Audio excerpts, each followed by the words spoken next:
We start implementing from Sunday.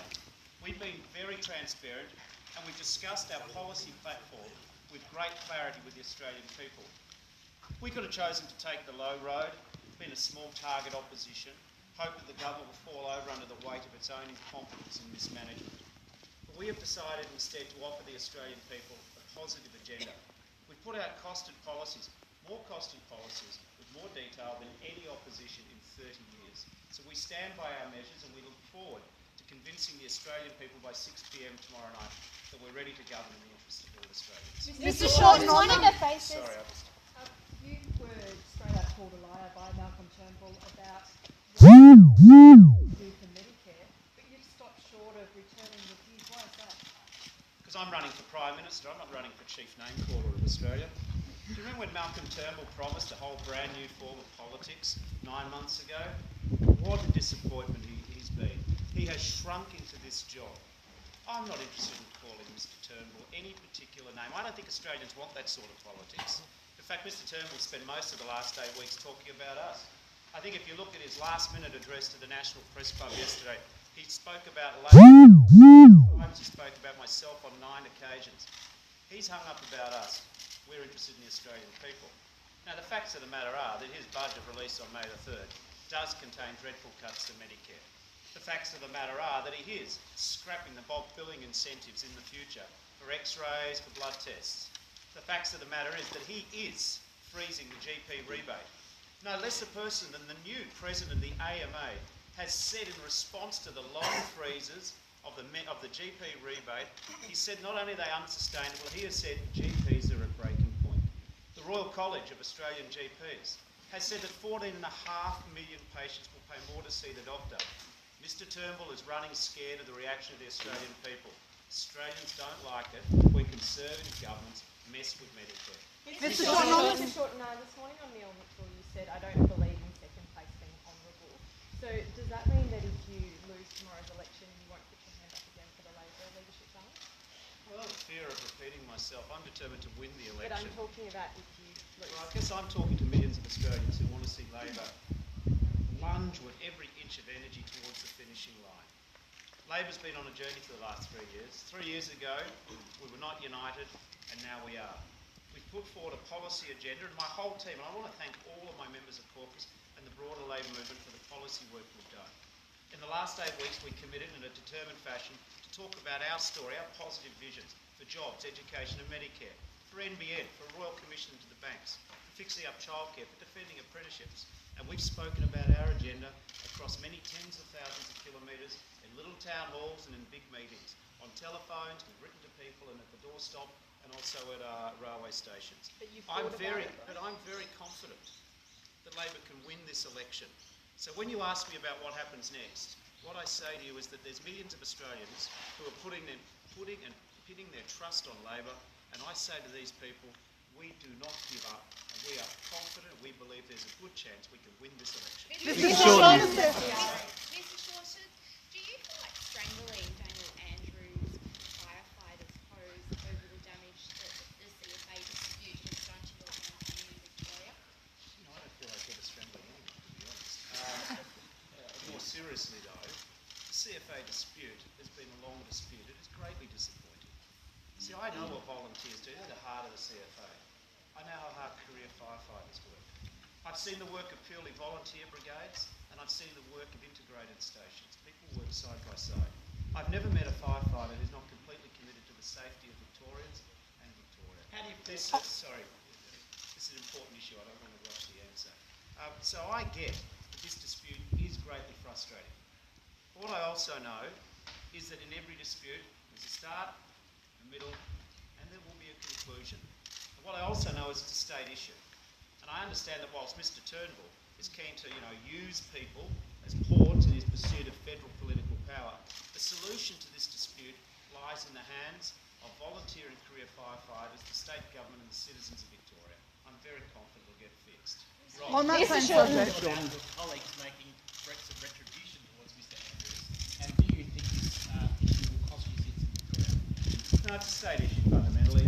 Victorians are frustrated by the length of this dispute, but they also can spot opportunities from 100 metres off. You and I both know, Rob, that Turnbull's not greatly interested in this issue, other than how it helps him federally.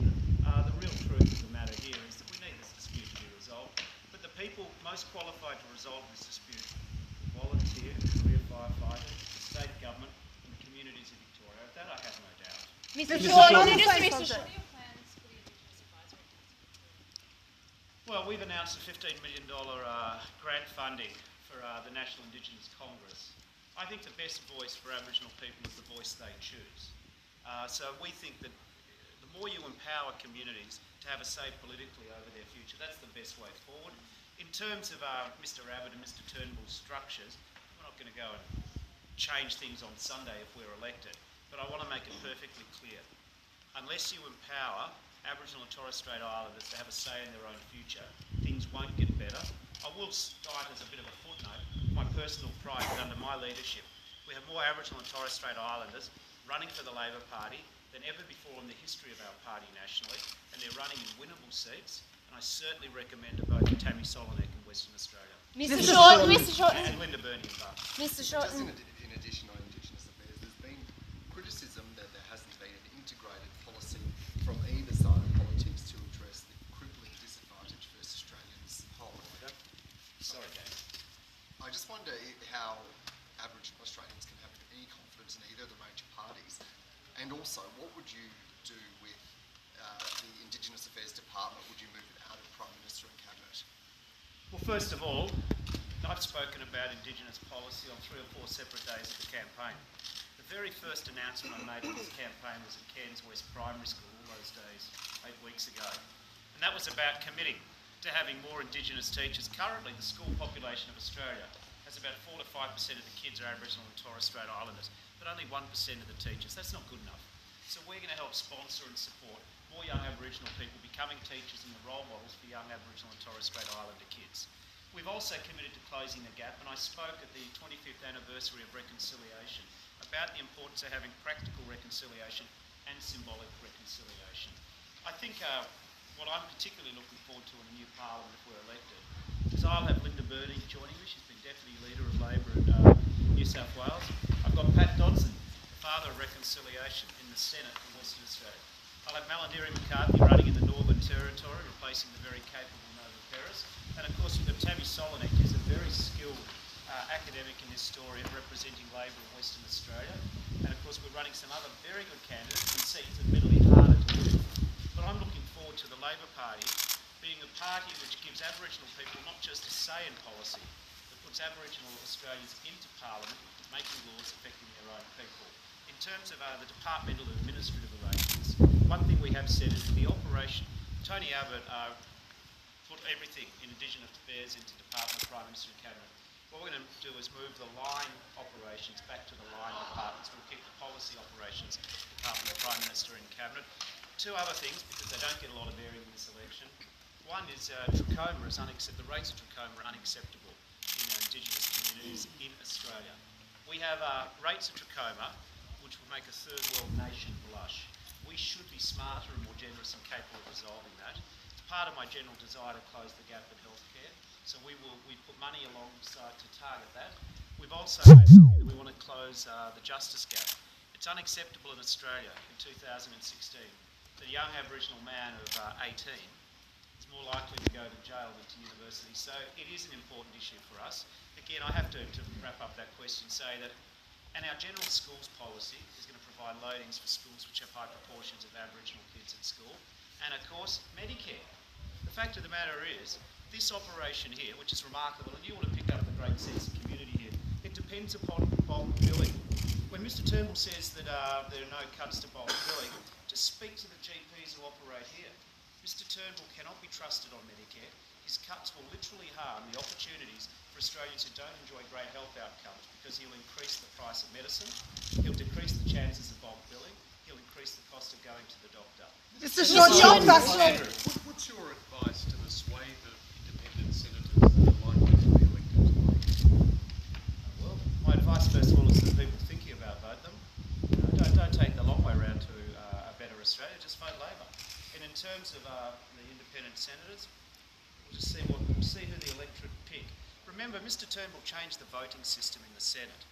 I hope he hasn't got it wrong, and I hope the informal vote doesn't the Greens cooked up this new Senate voting system. Whatever happens in this election, if we see longer queues because of the time it takes to fill out the Senate ballot paper, if we see one nation elected, if we see a greater informal vote, blame Malcolm Turnbull and the Greens. This was their idea. Mr. Shorten, Shorten, Mr. Shorten, just on one deals with lower house independence, just to follow on from that question. No, I'm willing to take this question, then I'll come to you. Mr. Shorten, has Bob Hawke let down Labor supporters and your candidates and the party by saying on the eve of the election that you would lose it? And have you spoken to him today? I love Hawkey, and I think he was quoting the bookies. He's always taken a great interest in the bookies. But if we're going to talk about what Bob Hawke said, let's not just look at one thing that he's been reported as saying. Let's look at what he said on Medicare. Bob Hawke is the one who belled the cat on the privatisation task force on Medicare. Bob Hawke feels so strongly about defending Medicare that he would put himself in an ad, make it clear that the Liberals have plans for a privatisation task force. Courtesy of him and the mighty Labor Party blowing the whistle on Mr Turnbull's secret task force, they then backtracked on that. So I want to put on the record here today, the last day of the election campaign, thanks Bob Hawke for standing up for Medicare and stopping Malcolm Turnbull's plans. Has he let Labor down though? To do deals with the lower house independents like Senator Ford, not the Greens, if you could form minority government? Well, I think you're making an assumption about whether or not the Xenophon independents win any House of Reps seats. But let me be clear. We intend to form a government if we get enough votes. We intend to implement our policy program. We're the only party offering a policy on climate change, proper NBN, on a Royal Commission. So long as people are willing to vote for our legislative program, we're willing to talk to them. But I can promise Australians we won't be forming a coalition with the Greens. Mr. Shorten, going back to the survey. Oh, so this marathon campaign is just a day away from finishing. You said that you've enjoyed most of it so far. What will you miss about it when it's all over? Oh, well, perhaps you guys. I meant that. No, what's been good about this campaign is the chance to talk about our policies.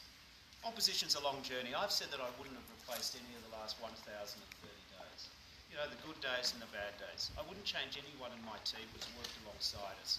3 years ago, people said that Tony Abbott would be in for 3 terms. He's gone. You know, back in the 2014 budget, if you read the Conservative newspaper editorials, if you have time, they said that Abbott budget in 2014 was a masterstroke. No one says that anymore, do they?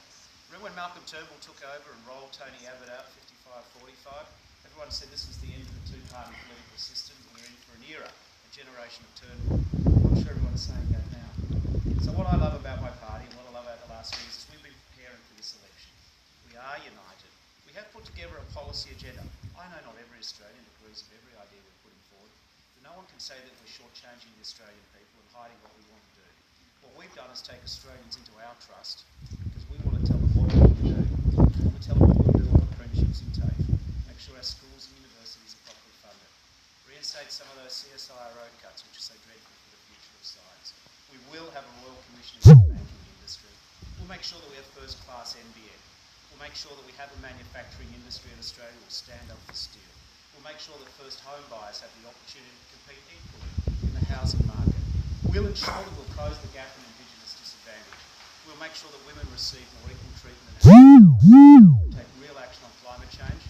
And for the record, we'll save Medicare and get rid of the cuts. Mr. Shorten. There's a lovely note to it.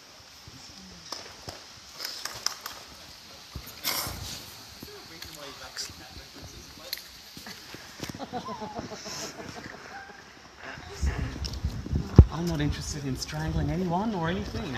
That was a good question.